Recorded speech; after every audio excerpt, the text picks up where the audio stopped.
आप सभी के हृदय में विराजमान परमात्मा को मेरी राम राम। काकभूषणी जी के द्वारा उस पूर्व कल्प के कलयुग का वर्णन सुनकर और उस युग के समानांतर आज के कलयुग को पाकर अनेक भक्तों को बड़ा भय लगने लगा है। बहुत सारे भक्तों ने कहा कि इसका अर्थ है कि कलयुग में हमें बिल्कुल भी निजात नहीं मिल सकती, मुक्ति का कोई उपाय नहीं है। यदि चारों ओर का परिवेश इतना पापपूर्ण, अन्यायपूर्ण, अशुद्धिपूर्ण, अवगुणों से भरा हुआ है, तब किस विध हमें मुक्ति प्राप्त होगी। तो ये जो कलयुग का कांटा गड़ा हुआ है ना, इसे निकालना बहुत मुश्किल काम है, बहुत ही मुश्किल काम। ये जो कलयुग की माया चारों तरफ फैली हुई है, इस माया से अप्रभावित कैसे रहा जाए। आज काकभूषणी जी ये उपाय भी बता रहे हैं। अभी तक तो उन्होंने कलयुग के रोगों का वर्णन किया और भयंकरतम रूप से किया, किंतु रोग है तो निदान भी है। यह बात अलग है कि हम उस निदान को खोज ना पाएं, उस उपचार को कर ना पाएं, उस उपचार के परहेजों को अपने जीवन में उतार ना पाएं। यह एक अलग बात है, लेकिन यह एक शाश्वत सत्य है कि यदि कोई भी व्याधि है, कोई भी रोग है, तो प्रकृति ने उसका उपचार भी रखा है। ऐसा होता ही नहीं प्राकृतिक व्यवस्था के अंतर्गत। अब लक्ष्मण जी को बाण लगा और बस ये था कि बचने की कोई आशा नहीं है, और थी भी नहीं आशा, क्योंकि जो बाण लगा था वह साधारण बाण नहीं था, कोई उपाय नहीं था बचने का। लेकिन जैसे कि अभी मैंने कहा कि प्रत्येक रोग की औषधि है, प्रत्येक रोग की। अब संजीवनी बूटी भी तो है, मरे हुए को भी जीवित किया जा सकता है, लेकिन अभी तक विज्ञान उसे खोज नहीं पाया। कितनी सारी चीज़ें खोज ली। सोचिए, इस कलयुग में ऐसी ऐसी चीज़ें खोज निकाल ली गई हैं जो कभी सोची ही नहीं जा सकती थी, कभी सोची नहीं जा सकती थी। ऐसे ऐसे रोग जो लाखों लोगों को एक बार में समेट कर ले जाया करते थे, यमराज के पास ले जाकर डाल देते थे कि लो धर्मराज, गठड़ी बांधकर मृत्युलोक से लाए हैं, महामारी फैला दी थी। और उसके बाद कैसे कैसे महारोगों पर विज्ञान ने विजय प्राप्त की। अर्थात क्या कि प्रकृति ने सारे रहस्य छिपा कर रखे हुए हैं। एक एक करके प्रकृति उघाड़ती है, मनुष्य का विकास करती है। और कितने रहस्य उघाड़े प्रकृति ने। चांद तक पहुंचा दिया, मंगल तक पहुंचा दिया, और न जाने कितने सैयारों तक पहुंचाने की तैयारी कर रही है प्रकृति मनुष्य को। तो यह सब क्या है? ये रोगों का निदान है, उपाय है, उपचार है। तो यह जो कलयुग इतना भयंकरतम रोग है, इसका भी उपाय है। आज काकभूषणी जी उसी उपाय को बताएंगे। और अगर लगे कि इस कलयुग से बचना है तो उस उपाय को अपना लीजिएगा, वरना तो गाड़ी चल ही रही है मज़े से, कोई दिक्कत की बात नहीं है। प्रकट चार पद धर्म के, कलमहु एक प्रधान। कल काकभूषणी जी ने बताया था कि जो धर्म के चार पैर होते हैं और कलयुग में एक प्रधान पैर है उसका। कई बार तो धर्म चारों पैरों से गति करता है, लेकिन कलयुग में ये एक पैर रह गया है। तो पहले के चार पैर क्या बताए थे? सत्य, दया, तप और दान। ये चार पैर हैं। अब ये तीन पैर तो कहीं पीछे छूट गए, काम करने लायक नहीं रहे। अब वो एक पैर है, उस एक पैर पर कलयुग खड़ा। और वो पैर कौन सा? एक जेन केन विधि दीन हे दान कर ही कल्याण।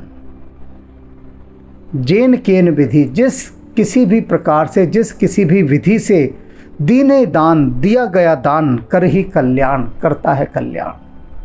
कि कलयुग में धर्म का सिर्फ एक ही पैर बचा है। क्या बचा है? दान करना। अब बड़े ध्यान से समझिएगा।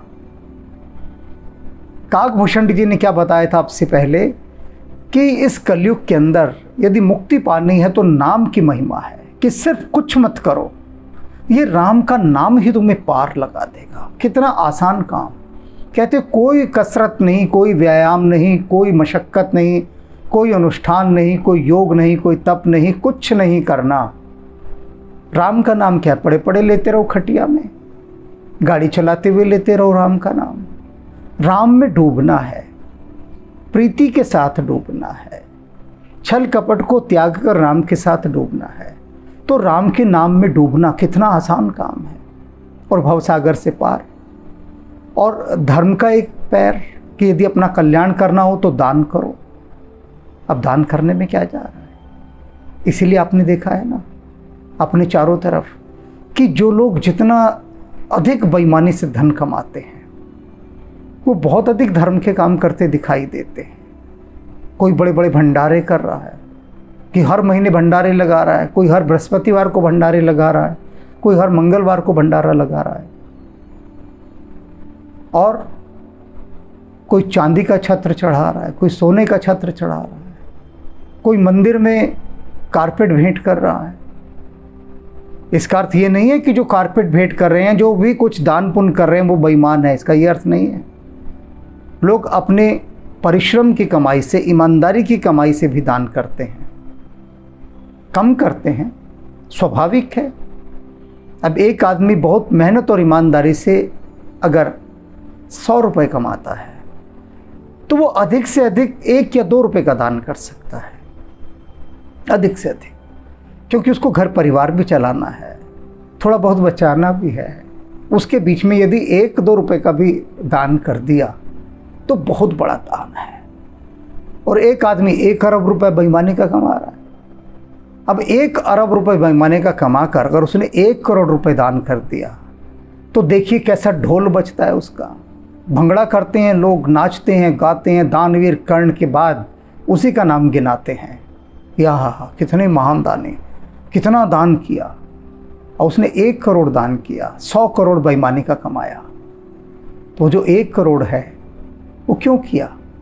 क्योंकि कुछ स्वचालित व्यवस्था ऐसी है भीतर की कि भीतर एक डर समाता है कलयुग का, और उस डर से निजात पाने के लिए, मुक्ति पाने के लिए व्यक्ति सोचता है चलो थोड़ा दान धर्म कर दो। क्योंकि उस समय जब व्यक्ति दान कर रहा होता है, चाहे वो बेईमानी के पैसे का कर रहा हो, चाहे खून पसीने की कमाई का, तो उस समय उसका हृदय बड़ा निर्भर होता है, प्रसन्न होता है, आनंदित होता है। उस समय वो बीच की रेखा हट जाती है कि पैसा बेईमानी का है या ईमानदारी का।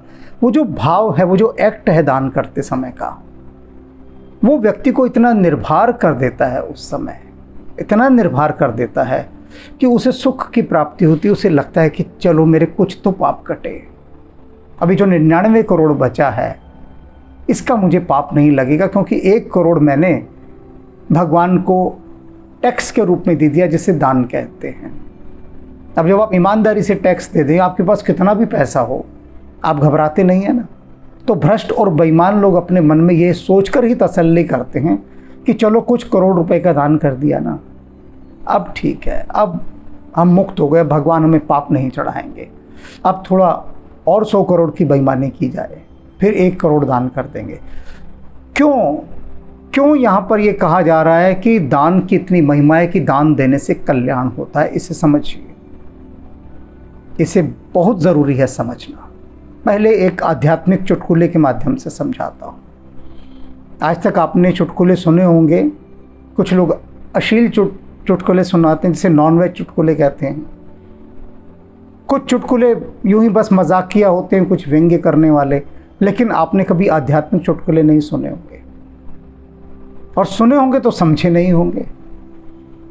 ओशो अपने हर प्रसंग में आध्यात्मिक चुटकुले सुनाते हैं, हर प्रसंग में। लोग इन पर बस यूं ही हंसकर आगे निकल जाते हैं कि ओशो ने चुटकुला सुनाया। सुनाया तो उन्होंने इसलिए था कि तुम्हें थोड़ा सा हंसा के, तुम्हें थोड़ा सा निर्भर करके, हल्का करके ये एक घुट्टी पिला दे दवाई की। कड़वी दवाई बच्चा नहीं पीता तो क्या करते हैं, छोटे बच्चों की जितनी दवाइयाँ होती हैं आप देखिए बड़ी मिठास से भरी होती है, शरबत होते हैं वो, और चटपट चटपट बच्चा जीभ चाटता हुआ सारा दवा पी जाता है।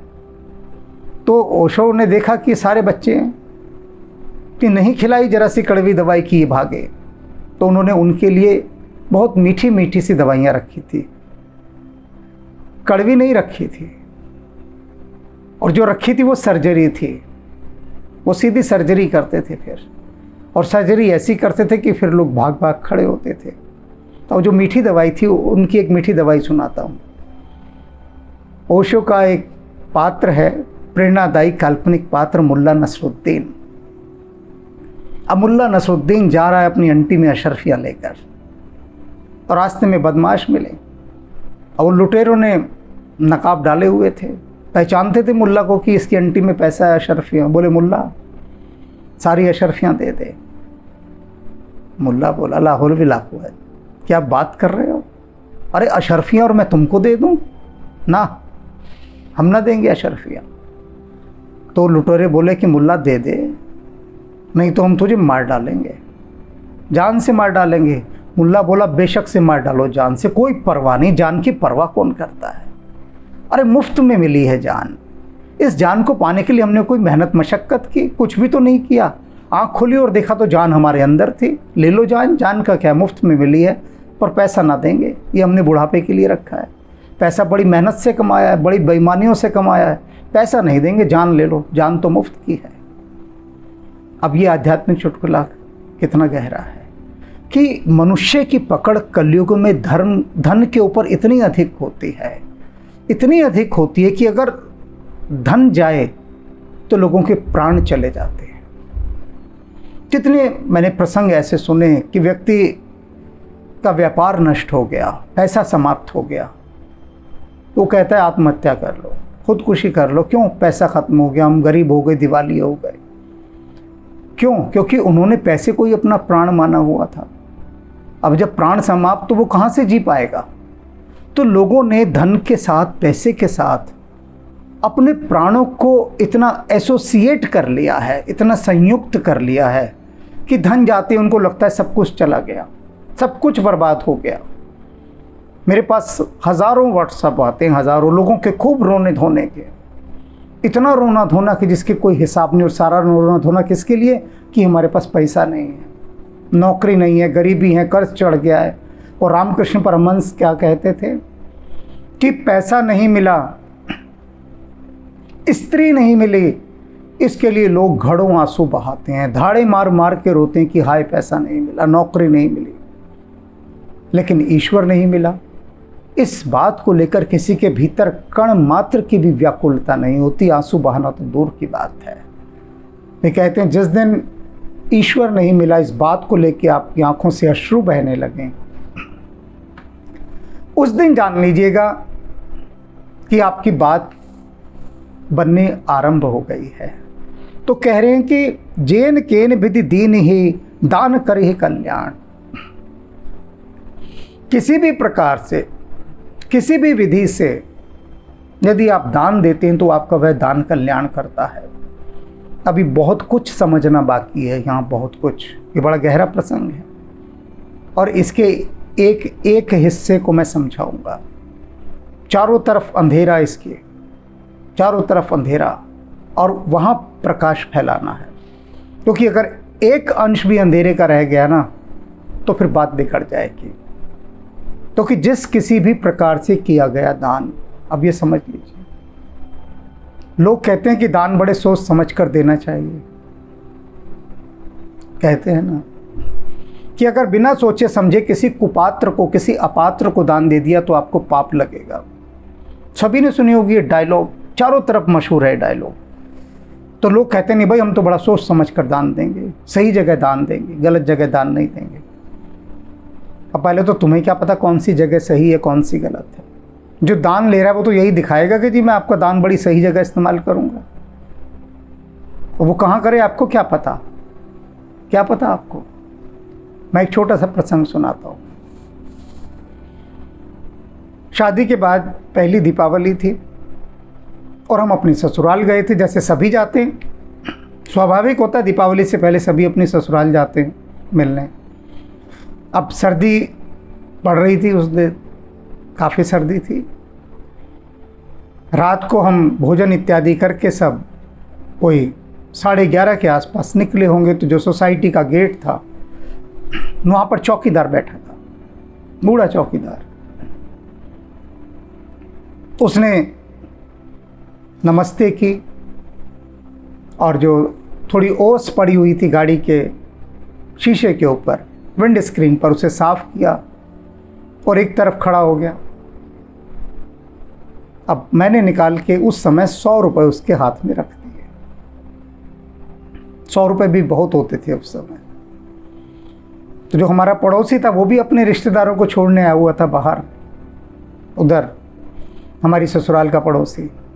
तो उसने देखा कि मैं उस चौकीदार को 100 रुपये दे रहा हूँ, तो मुझे एक तरफ ले जाके बोला कि आपने ये क्या किया? अरे ये 100 रुपये आपने इसको दे दिया, आपको पाप लगेगा। मैंने कहा कैसे लगेगा, ज़रा बताओ तो सही। उसने कहा ये 1 नंबर का शराबी है, 1 नंबर का शराबी। आपने इसे 100 रुपये दिए, ये देख लेना कल ये शराब पिएगा इसकी, आज ही ले आएगा खरीद के और शराब पिएगा इसके। सुबह सुबह जाएगा, सबसे पहले शराब खरीदेगा और शराब पिएगा इस 100 रुपये की, तो आपको लगेगा पाप, आपने गलत व्यक्ति को दान दिया। मैंने कहा कि अगर ये 100 रुपये की शराब भी पिएगा ना तो भी मुझे पाप नहीं लगेगा, तुम बेफिक्र रहो। वो बोला क्यों नहीं लगेगा, अगर शराब पिएगा तो भी पाप नहीं लगेगा? मैंने कहा हाँ बिल्कुल नहीं लगेगा।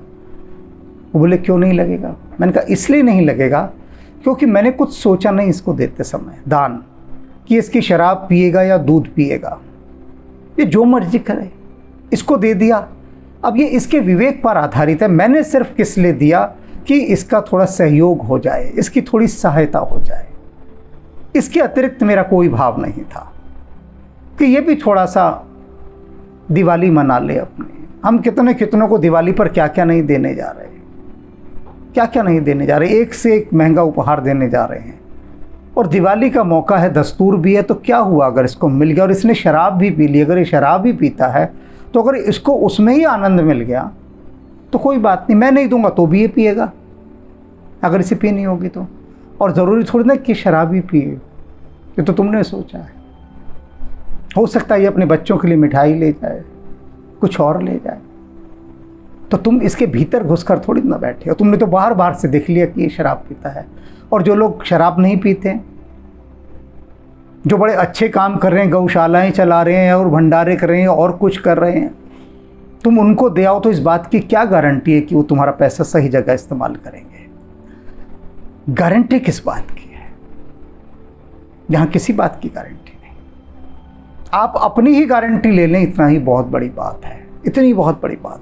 तो दान क्या किस विधि भी प्रकार किया जाए, आप यदि किसी को दान दे रहे हैं तो ये अगर सोचने में बैठ गए कि हमारे दान का सही इस्तेमाल करेगा या गलत इस्तेमाल करेगा, तब तो वो दान बड़ा नाप तोल कर दिया गया। दान का अर्थ होता है कि कोई यदि असहाय है, उसकी सहायता के लिए आपने कुछ दिया, या कोई असहायों की सहायता करना चाहता है तो उसके साथ आपने कुछ सहयोग किया, उसे दान कहते हैं। साधु महात्माओं को जो देते हैं उसे दान नहीं कहते, उसे दक्षिणा कहते हैं। आपने 2 शब्द सुने होंगे, दान दक्षिणा। तो दान सदा उसको दिया जाता है जो असहाय होते हैं, जिनके पास कुछ नहीं है, उनको सहारे की आवश्यकता है।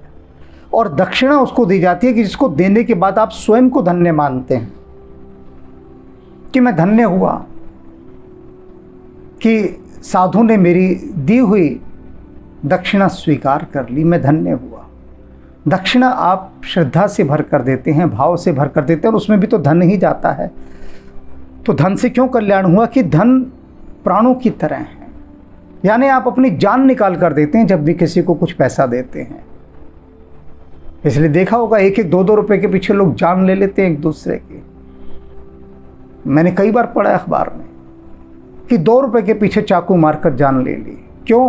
मित्र ने 2 रुपये मांगे थे, उसने लौटाए नहीं। सच में 2 रुपये, 1-1 रुपये पर लड़ाइयाँ हुई हैं कि मित्र ने 1 रुपया मांगा, वो मांगता रहा वापस, दूसरे ने नहीं दिया, पहले वाले ने चाकू मार दिया 1 रुपये के पीछे। क्यों? ये जो धन है ये प्राणों के साथ ऐसा चिपक गया है, ऐसा जुड़ गया है। तभी काकभूषण जी कह रहे हैं कि अगर दान आप देते हैं, धन आप देते हैं, इसका मतलब आप अपना थोड़ा प्राण दे रहे हैं, प्राण का तत्व दे रहे हैं। और प्राण देने से ही तो कल्याण होता है। प्राणों का न्यौछावर करते हैं ना लोग, जब कोई बड़ा महान काम करना होता है। तो धन का यदि आप न्यौछावर करते हैं तो क्या है, इसका मतलब आप प्राणों का न्यौछावर कर रहे हैं। इसलिए कहा गया कि जिस किसी भी प्रकार से हो, दान देना सदा कल्याणकारी होता है। नित जुग धर्म होई सब केरे, हृदय राम माया के प्रेरे। कितनी प्यारी बात कही है, इतनी प्यारी बात। कह रहे कि हृदय राम माया के प्रेरे, राम की माया की प्रेरणा से चाहे कोई भी युग हो, कोई भी युग, नित जुग धर्म होई सब केरे। प्रत्येक युग में धर्मात्मा लोग होते हैं और धर्म के काम होते हैं, वास्तव में धर्म के काम होते हैं। राम की प्रेरणा ऐसी है, चाहे घोरतम कलयुग क्यों ना हो, घोरतम कलयुग, लेकिन उस घोरतम कलयुग के भीतर भी ऐसे लोग होते हैं जो धर्म के काम कर रहे होते हैं, वास्तव में धर्म के काम कर रहे होते हैं। नित जुग धर्म होई सब केरे, हृदय राम माया के प्रेरे। और ये सब राम की माया से प्रेरित होकर होता है। माया का अर्थ ये नहीं होता कि जो सदा भटकाए, उलझाए और पटक के मरवा दे ना।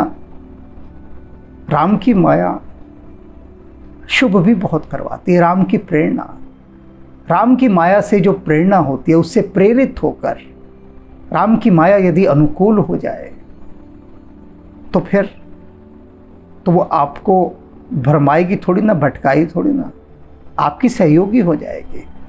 तो जो धर्म के पथ पर हैं, सत्य के पथ पर हैं, माया उनके अनुकूल रहती है और राम की प्रेरणा से उनसे धर्म के काम करवाती है। शुद्ध सत्व समता विज्ञाना, कृत प्रभाव प्रसन्न मन जाना। अब सतयुग में क्या होता है, काकभूषण जी बता रहे हैं कि देखो भैया, सतयुग के अंदर ना शुद्ध और सत्व भाव होता है सभी का, परम सात्विक भाव, समता, सबके मन में समानता होती है। जब समानता होगी तो ईर्ष्या ही नहीं होगी। सारे शब्दों को ध्यान से समझना, बहुत गहरे अनुसूयुक्त हैं ये, पिरोए हुए हैं कि शुद्ध सत्व का भाव होता है और समता होती है, सब एक दूसरे को समान समझते हैं। तो ईर्ष्या कहाँ होती है? जहाँ समान नहीं समझते लोग, किसी को अपने से बड़ा समझते हैं, किसी को छोटा समझते हैं। लेकिन यहाँ तो समता का भाव होता है। तो समता का भाव है तो ईर्ष्या नहीं, विज्ञाना, और बड़े ज्ञानी लोग होते हैं। कृत प्रभाव प्रसन्न मन जान। और इस सतयुग में इस प्रभाव से, किस प्रभाव से? सत्व के प्रभाव से, समता के प्रभाव से सभी लोग बड़े प्रसन्न चित्त रहते हैं, सभी का मन बड़ा प्रसन्न रहता है। सतयुग की जो विशेषता बताई कि प्रत्येक व्यक्ति का मन प्रसन्न है। अब इसमें सारी बातें आ गई, सारी बातें। मन प्रसन्न होगा कब?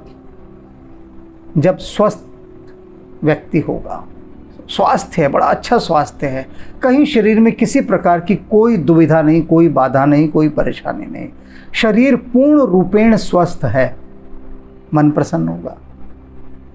खूब पैसा है, पैसे की कोई कमी नहीं, क्योंकि कोई किसी को लूट नहीं रहा, सब समान मान रहे हैं, ना किसी को लूटने का भाव है, क्योंकि समता है, सात्विक गुण है।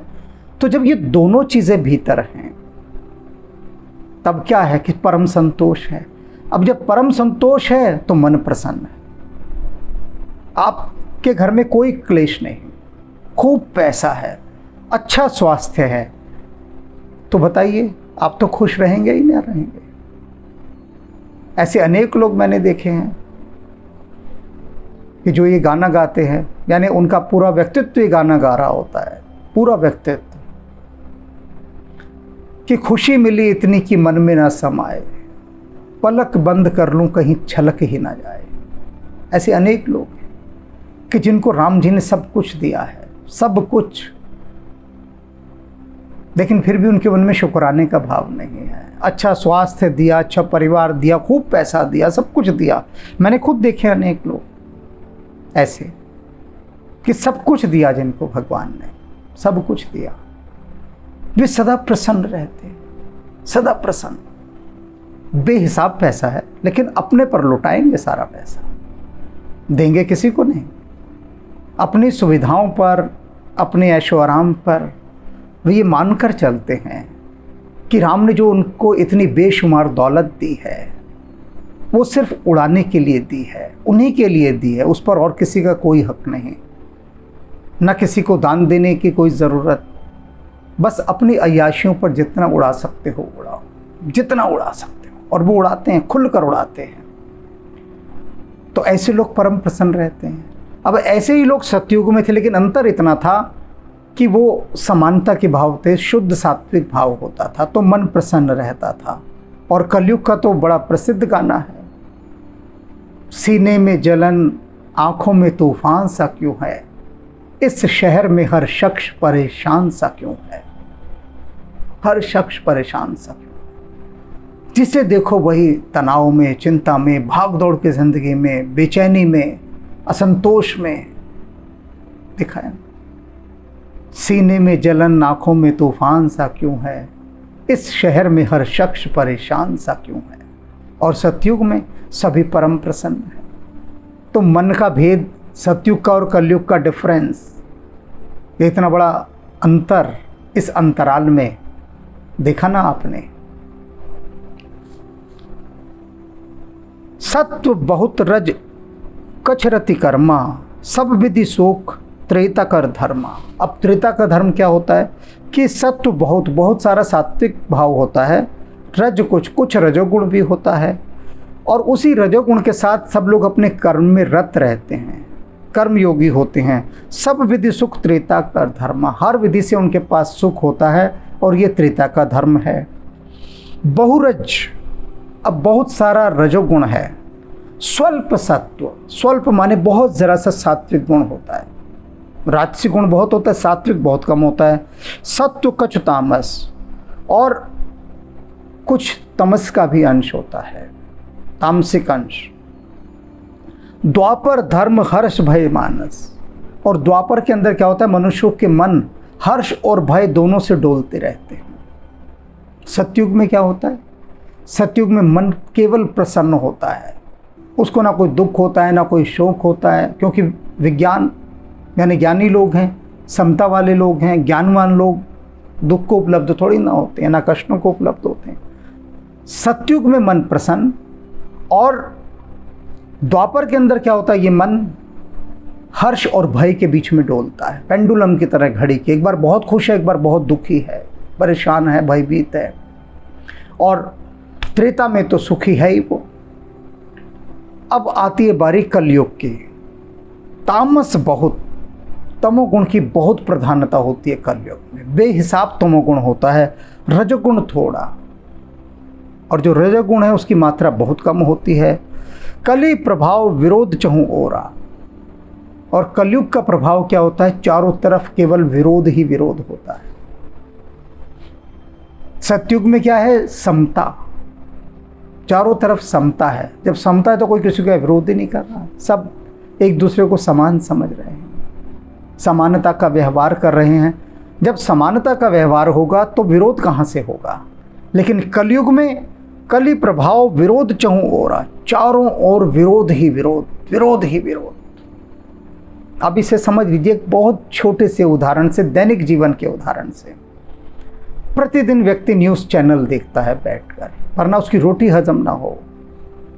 अगर वो खाना खा ले तो खाना खून नहीं बनाएगा उसका, ये पक्की बात है।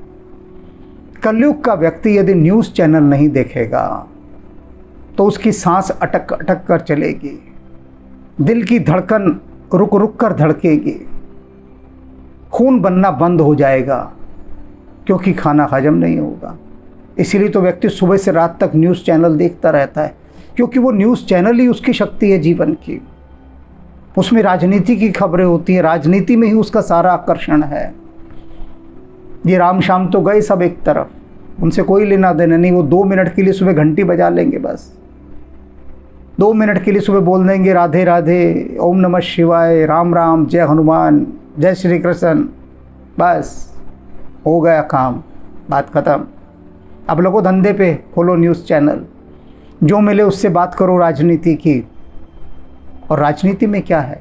सिर्फ विरोध ही विरोध, सिर्फ विरोध ही विरोध, कली प्रभाव विरोध चहुं ओरा। किसी राजनेता को सुन लो, किसी राजनेता को, किसी को भी, मंच पर खड़ा होता है, माइक पकड़ता है और जो अन्य दल होते हैं उन पर कीचड़ उछालना आरंभ कर देता है। ना भी कीचड़ उछाले तो बताता है कि वे लोग देश के लिए सहयोगी नहीं हैं। केवल वही और उसकी पार्टी ही देश का विकास कर रही है, बाकी कोई पार्टी नहीं कर रही। केवल वे और उसकी पार्टी के राजनेता ही, लोग ही वास्तव में सच्चे देशभक्त हैं, दूसरे नहीं। किसी को भी ले लो, किसी को भी। राजनीति में प्रत्येक एक दूसरे का विरोध करता दिखाई दे रहा है। कोई भी पार्टी ये नहीं कह रही कि जो दूसरी पार्टी है इसने ये काम बहुत अच्छा किया, कहते ही नहीं बनता। हलक में सांस अटक जाती है, अल्फाज रुक जाते हैं। कैसे कह दें किसी के लिए कि इस पार्टी ने ये काम अच्छा किया? अगर ये एक शब्द बोल दिया तब तो वो पार्टी आसमान में सूर्य के समान चमक जाएगी। तो इसलिए जितना गिराया जा सके, जितना गिराया जा सके जिस पार्टी को, उतना गिराना है। तो ये जो विरोध हर समय राजनीति में दिखाई देता है, हर समय प्रतिपल दिखाई देता है, वो विरोध क्या हुआ? प्रजा के रक्त में घुल गया जाकर, प्रजा के रक्त में।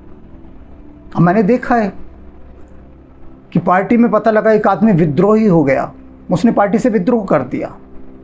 क्यों कर दिया भाई? कि पार्टी ने अब की बार उसे टिकट नहीं दी, पार्टी की आला कमान ने उसे मंत्री नहीं बनाया, इसलिए उसने विद्रोह कर दिया, बागी हो गया वो। अब शुक्राने का भाव नहीं कि पार्टी ने इतने समय तक उसको कहीं ना कहीं किसी अच्छे पद पर बिठाए रखा। अब सदा तो पार्टी मंत्री नहीं बनाएगी ना। पार्टी ने जब उसे कहीं का मंत्री बनाया तब उसने कहा कि मेरे में क्या गुण है ऐसा कि जो आपने मुझे मंत्री बना दिया। तब तो खूब लड्डू पेड़े बांट के, मज़े से कुर्सी पे बैठ के फ़ोटो वोटो खिंचवाई, शपथ ली, पार्टी के गुण गाए। और अगले दिन जब पार्टी ने कहा कि अब तुम्हें मंत्री नहीं बनाएंगे तो उससे कौसने लगा, गालियां देने लगा, बद्दुआएं देने लगा, विरोधी हो गया। क्यों? वो शुक्राने का भाव कहाँ गया? कहाँ गया? होना तो ये चाहिए कि ठीक है, जैसी पार्टी आला कमान की मर्जी, अगर पार्टी नहीं चाहती कि मैं मंत्री बनूं तो कोई बात नहीं, लेकिन फिर भी मेरा पूरा सहयोग पार्टी के साथ है, मैं दूसरी पार्टी में नहीं मिलूंगा जाकर। और जैसे ही वो दूसरी पार्टी में मिलता है, जाते ही पहली वाली पार्टी के विरोध में खड़ा हो जाता है। न जाने कैसी कैसी बातें कहता है कि ये पार्टी तो देशद्रोही है, ऐसी है, वैसी है, मैं तो अच्छे समझकर इस पार्टी में गया था, ये पार्टी तो बड़ी बुरी निकली। और फिर वही व्यक्ति थोड़ी दिनों बाद फिर किसी दूसरी पार्टी में चला जाता। तो क्या हुआ कि इस तरह से दल बदलू होते होते होते होते क्या हुआ कि भीतर सिर्फ विरोध के भाव ही मुखरित हुए। और लगातार विरोध सुन सुनकर ये जो देशवासी, इन बेचारे भोले वाले देशवासियों की सांसों में, इनके रक्त में इतना विरोध घुल गया कि ये आपस में ही एक दूसरे का विरोध करने लगे, परिवार में विरोध करने लगे। और परिवार तो छोड़ो, व्यक्ति खुद अपना ही विरोध करने लगा भीतर। अपने स्वास्थ्य के प्रति विरोध हो गया, अपने दायित्वों के प्रति विरोध हो गया। तो जो कलयुग का सबसे बड़ा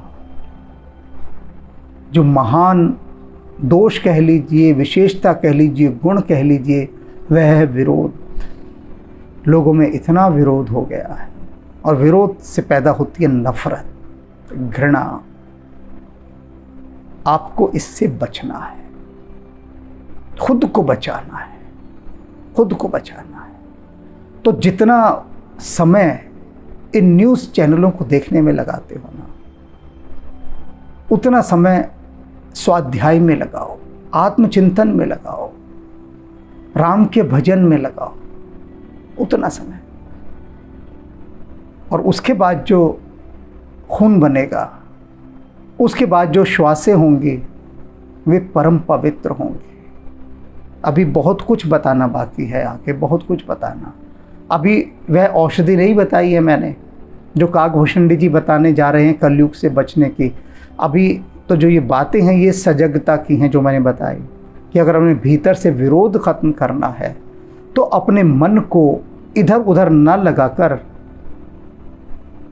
भक्ति में लगाइए, आत्मचिंतन में लगाइए, और उसके बाद भीतर होगा दिव्य प्रकाश। राम राम। जय मंगल मूर्ति राम अयन, जय सद्गुण सन्मति भक्ति सदन, जय ब्रह्म विचार प्रसार करण, कुविचार कलेश कलाप हरण, जय सर्व प्रपंच प्रशूल समन, जय जीवन सारथि सत्य शरण, जय संकट मोचन राम रमण, अभिनंदन वंदन कोटि नमन, अभिनंदन वंदन कोटि नमन, अभिनंदन वंदन कोटि